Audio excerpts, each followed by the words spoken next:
And welcome back. And it's that time now when I get to do something that I'm really, really excited about.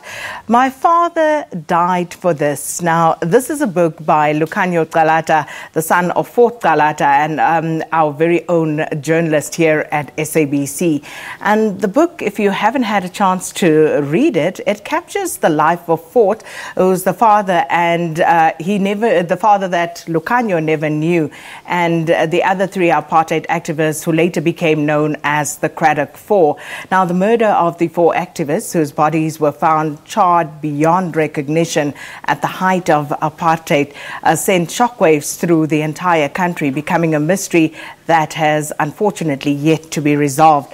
Now, the candidly written book has been co-authored with Lukhanyo's wife, Abigail, and the couple is here with us this morning. Thank you so much for coming through. Thank you for inviting us. Well, we're glad you didn't bring all of the Cape Town weather with you. But, you know, I must just say congratulations on a really fantastic piece of writing here in My Father Died for This. In case you haven't seen it yet, you know, this is the book we're talking about, and co-authored by, I want to call you Forte, but you are Lukhanyo, and his wife, Abigail. But let me start by asking, Lukhanyo, the book starts, of course, you know, at a tumultuous time in your life, and obviously by extension for Abigail as well. But what actually inspired you to put pen to paper and document this? Well, thank you first of all for the lovely comments about our book. I mean, I think we weren't sure really how people were going to accept it, how people were going to take it, but the feedback has been really overwhelming, been positive. So thank you very much. And so the book came about 4 or 5 days after I had written a statement about the SABC at the time. And it was the 1st of July, and we were busy, Abigail, myself and I, and our son, Kwezi, we were outside the SABC Sea Point offices, and we were taking part in a picket and a protest called Not In My Name. So then these two ladies came, and they said, well, look, would you be prepared to write a book? I mean, we're from this publisher, and we'd like to know if you'd like to write a book.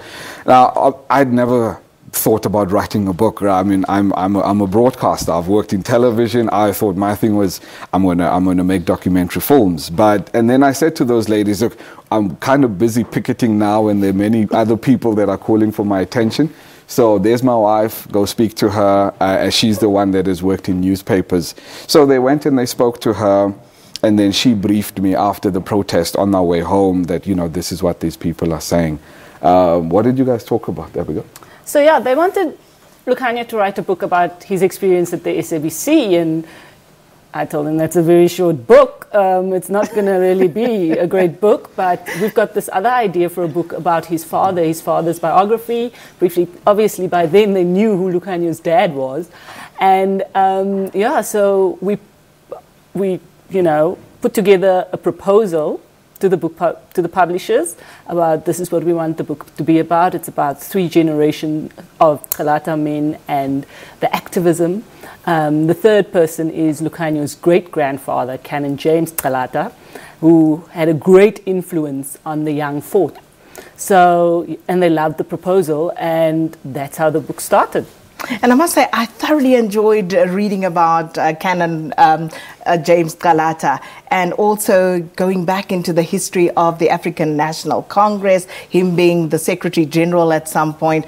But, you know, I also thoroughly enjoyed, Abigail, how frank this book is about how you felt about Lukhanyo's decision to write the letter that rendered him part of the SABC 8 and what happened after that.